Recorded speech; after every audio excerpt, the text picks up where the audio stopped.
평범한 대한민국의 고등학교 교사가 노르웨이라는 곳에서 갑자기 증발이 됐습니다.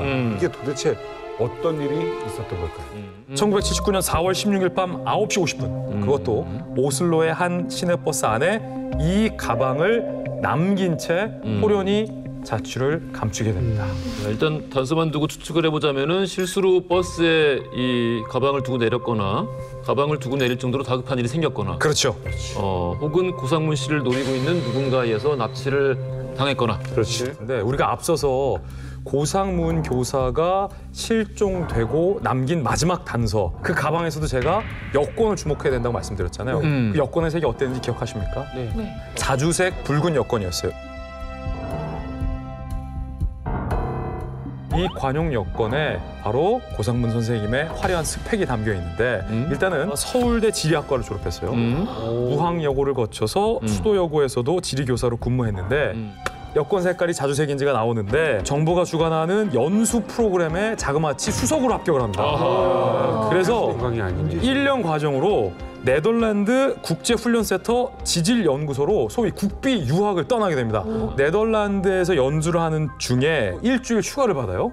그래서 일주일 휴가를 어떻게 쓸까 고민하던 끝에 연구소 동료들과 함께 여행을 가자라고 계획하고 그 여행지가 바로 실종됐던 노르웨이였던 거죠. 노르웨이 동료들도 있었는데?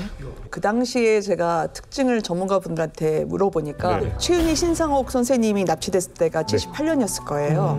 그래서 오히려 해외에 있는 엘리트 인재를 납치하는 경우가 꽤 있었고 특히 이분이 일명 가방끈이 긴 분이잖아요. 서울대를 나오시고 했기 때문에 혹시나 북한에 데려가고자 하는 이유가 있다면 이런 추론은 가능하지 않을까. 워낙 북한이 땅도 척박하고 기후가 황량하잖아요. 이게 김장 문제 알고 뽑아보면 이게 알타리무 같을 정도로 안 좋으니까 이 작황에 대한 여건을 고려해서 좀 농업이나 또 지질학이나 이런 쪽에 전문가가 필요했을까라는 생각도 들더라고요. 이렇다 할 단서가 없어가지고요. 일단 수사가 미궁에 빠지는데 그가 실종 2달 만에 모습을 드러냅니다. 실종된 지 76일째 1979년 6월 30일 증발했던 고상문 씨가 TV에 등장합니다. TV요? K본부, M본부, 채널 A가 아니라 북한 텔레비전이었습니다. 북한 텔레비전이었습니다. 조선중앙TV에 등장을 해가지고 더욱더 충격적인 발언을 하는데 고상문이 직접 북한 대사관을 통해서 자진 입국을 했다라고 본인 입으로 얘기한 겁니다. 자, 그렇다면 여기서의 의문은 바로 이겁니다. 자진 얼룩했다는 사람이 북한 말대로라면 왜 시내버스에 이 같은 가방과 왜 이 같은 여권을 시내버스에 남겨뒀을까?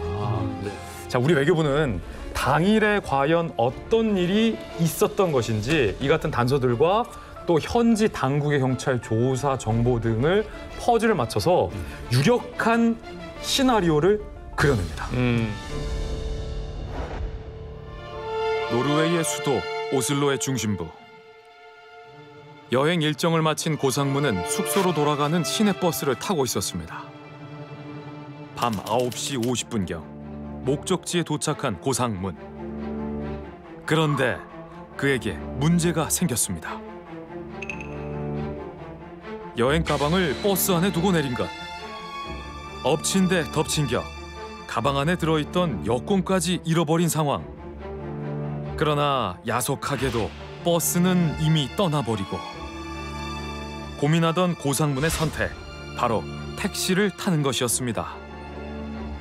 버스를 뒤따라 가려던 걸까요? 그가 택시기사에게 말한 목적지는 이곳이었습니다.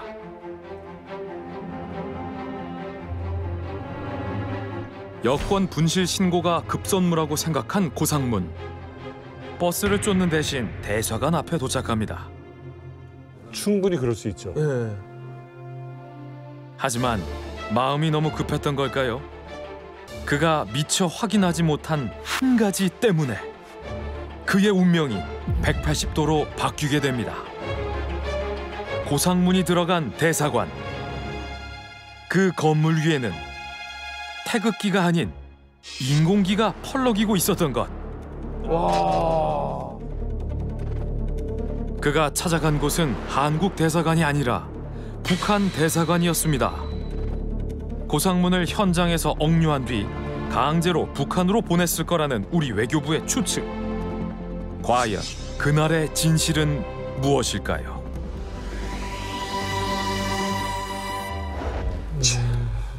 그 당시 저희가 이후에 기자들끼리 취재를 했을 때 굉장히 이 부분에 격론이 있었어요. 기자들 사이에서도. 네, 왜냐하면 노르웨이에서 한국 여권이 없는 상태에서 노르웨이에서 나갈 때는 도장이 찍히지 않았잖아요. 그런 여권이 없으니까요. 그럼 위조해서 그 여권을 들고 이 사람을 데리고 북한으로 데려간다는 것이냐? 앞뒤가 안 맞는다는 거죠. 미국에 빠질 수밖에 없었어요. 당시 노르웨이 경찰 당국도 수사를 하는데 이상한 일이 벌어져요. 2개월 정도 되는 시점에 고상문 씨가 노르웨이를 여행할 때 한 호텔에 묵었는데 호텔에 숙박계를 쓰잖아요. 근데 그때 숙박계에 적혀 있는 내용이 뭔가 이상해요. 숙박계에 출생지가 평양. 그리고 국적은 노스코리아. 북한으로 돼 있다는 거예요. 그래서 그때 당시에 우리 국가수에서 필적 감정. 그렇지. 숙박계 그거 못 믿겠다. 서명 가져와라 해서 친필 대조 필적 감정을 했는데 친필이라고 판명됐습니다. 그래요? 희한하다. 뭐야 이거? 아니 오늘 그러면 이만가 가방을 묘하다, 잃어버리기 전에 그게 우연의 실수가 아니라 그때부터 이미 북한의 그 협박을 받고 있었던 것 아닐까요? 굉장히 예리한 추측이에요. 그러니까 우리 외교부가 당시에 추정한 것이 아까 조금 전에 보셨던 영상이었고 거기에서 해명되지 않는 게 바로 이 숙박계 부분이잖아요. 만약에 누군가가 그 이전부터 미행을 하거나 위협을 했다면 앞서서 우리가 아까 가방 봤잖아요. 그 가방을 단순히 분실한 게 아닐 수도 있다라는 시나리오가 가능해지는 거거든요. 일부러 놔뒀다. 일부러. 그 버스에 남긴 가방에서 종민 씨가 놓친 게 하나 있습니다. 가방의 옆 주머니를 한번 열어보시겠습니까? 우와, 뭐 또 있어? 잠깐만 이거 뭐 있어요? 뭐 또 있어요? 엽서네. 엽서. 자, 엽서 한번 읽어주시겠어요? 나의 아내에게 스웨덴에서 쓰는 엽서입니다. 가족들은 잘 지내는지 궁금하오. 오늘은 스웨덴의 한인 무역회사 사장과 점심을 같이 했어. 내일은 노르웨이로 갑니다. 여행을 좀 더 할 예정입니다. 1979년 4월 15일. 하루 전날 4월 15일이요. 자, 이 엽서 내용이 가장 중요한 단서입니다. 이상한 거 느끼셨습니까? 저는 느꼈어요. 어떤 겁니까? 이 무역 사장님 누구지? 바로 그거예요. 우리 정보당국하고 스웨덴 한국 대사관이 탐문 수사를 시작합니다. 왜냐하면 그때 분명히 4월 15일 실종되기 하루 전날 스웨덴에서 쓴 엽서라고 하면서 한인 무역회사 사장과 점심을 같이 했다라고 고상문 선생님이 썼잖아요. 그래서 스웨덴의 한인 무역회사 사장님들을 우리 당국이 다 만납니다. 다 탐문 조사를 했는데 고상문 씨를 만났다는 사람이 단 한 명도 아니에요. 어머, 이때부터. 그래서 그때 당시에도 말이 많았고 지금에도 의문스러웠던 게 고상문 선생님이 같이 점심 먹었다는 그 한인 무역회사 사장이 어쩌면 북한의 요원이었을 가능성이 굉장히 크다. 자, 이런 상황에 고상문이 수감된 거는 허위 모략이다라는 북한의 주장이 나왔습니다. 북한은 이 주장을 뒷받침할 수 있는 또 다른 증거 자료를 제시하기에 이르는데요. 바로 고상문이 북한 TV 프로그램에 직접 출연을 한 겁니다.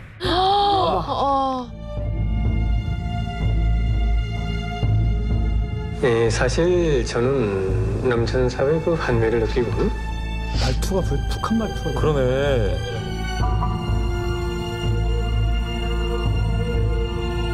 그리고 제가 제발 스스로 공화국의 의거 입국해온 의거 입국자입니다. 오히려 남선에서 사는 거예요. 죽는 것보다도 더 괴로운 그런 고통 속에서 제가 살아왔습니다. 좀 말이 안 되는데. 위대한 수령님의 품위 안겨서 어떻게 좀 살아갈 길이 없겠는가.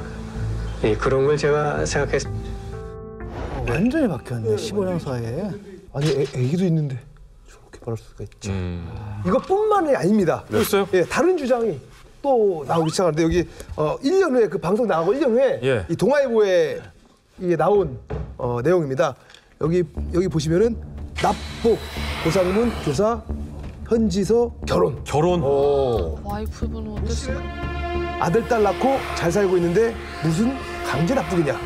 정부는 고 씨 본인의 의사로 보기 어려우므로 강제 납북했다는 입장을 유지하며 송환 노력을 계속하기로 했다. 아, 진짜 너무 시대의 비극이다. 인질극이네 인질극. 그러니까 진짜. 북한이 잘하는 행동. 다 저렇게 하죠 북한은. 아니 한국에서도 자식하고 이제 아내가 있는데 힘이 없잖아요. 거기서 당에서 빠져나올 힘이 결혼하라면 없잖아요. 해야죠. 그냥 하는. 북한이라는 거대한 그 독재 권력 앞에서 고상목 씨는 개인입니다. 한 개인이 할 수 있는 건 사실 선택지가 많지 않아요.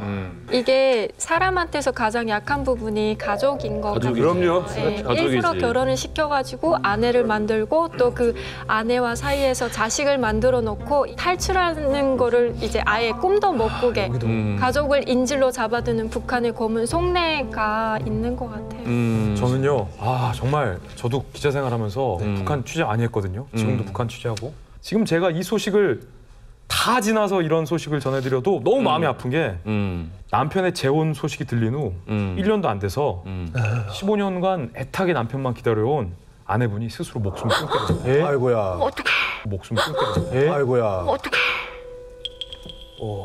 그러니까 정말 이 하나의 그 붙잡고 있던 그 줄, 희망의 끈 하나가 끊긴 거예요. 아플 것 같아요. 제가 20년 가까이 기자 생활을 했는데 가장 아픈 기사입니다. 왜냐하면 저희는 송환운동이 불붙고 있었을 때 고상문 씨 부인은 속병이 더 깊어졌던 거죠. 저희는 많은 분들이 우리를 드디어 노력을 알아봐 주고 있다고 환호했을 때 이분은 삶과 죽음의 경계선에 서 있었던 거죠. 그때 제가 아무리 선의로 그 당시에 해야 할 일을 한다고 생각해도 한 사람의 죽음까지 내가 방아쇠를 당길 의무는 권리는 없는 거죠.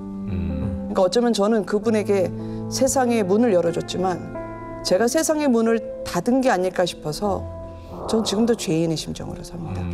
근데 참 그런 생각도 동시에 들긴 해요. 그 체제를 떠나서 권력이라는 게 혹은 권력을 가진 주체라는 것들이 한 인간을 써먹기 용이하게 만들기 위해서 한 사람은 수용소에 보내고 고생을 시키고 또 한 사람에게는 남편이랑 생이별하게 만들고 근데 월북자라는 타이틀을 거기에 더 씌우고 어떤 종류의 반론도 권력자에게 할 수 없는 상태로 무력하게 만들어 놓고 저는 이 두 모습이 다 그냥 똑같아요.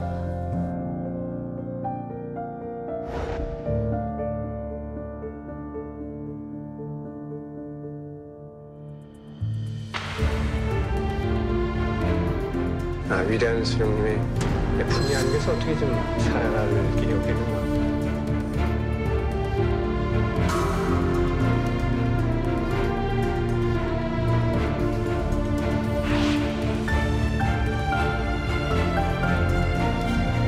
혹시나 다시 만날 수 있지 않을까 하는 한 가닥 희망을 잃지 않고 있습니다. 신이 우리 결합을 도와주셔서 굳게 믿습니다. 우리 세 식구 다시 만날 때까지 당신도 희망을 버리지 마세요.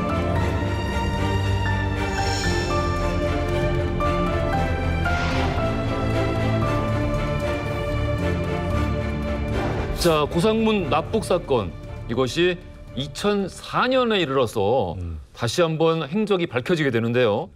제가 2004년에 평양에서 작성한 북한에서 작성한 평양 시민 200만 명부 그 파일을 제가 구했습니다.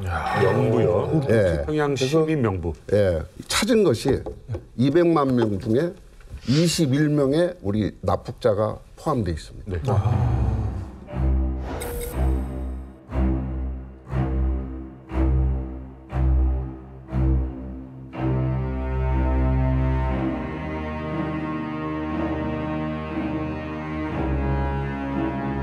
자, 그렇다면 그 중에 고상문 씨가 있습니까?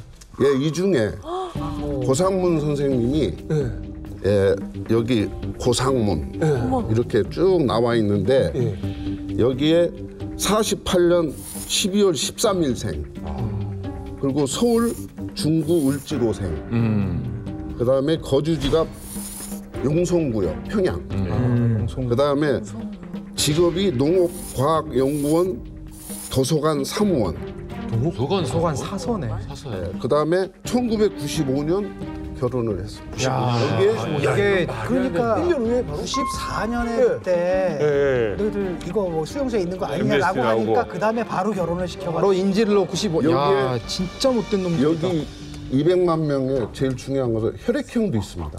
근데 이거는 빼도 박도 못할 진본입니다. 제가 그 탈북자 몇 분한테 여쭤보니까 농업과학연구원에 있다면 이건 상당한 당성이 확보될 수 있는 그러니까 웬만한 분들은 가기 힘든 곳이라고 하더라고요. 그럼 이산가족 상봉 행사를 했을 때 우리가 그만큼 이분이 납북이냐 월북이냐 논란이 있었기 때문에 이산가족이라도 한번 상봉하게 해달라라고 요청을 하면 확인을 안 해줄 리가 없다는 거예요. 근데 이분이 단 한 번 나온 적이 없었거든요. 그거는 탈북자분들은 뭔가 이상하다. 이 안전한 곳에 있다 하더라도 그분은 이 안에서 불안한 생활을 하고 있거나 이상이 있는 거다라고 이야기를 해주시더라고요.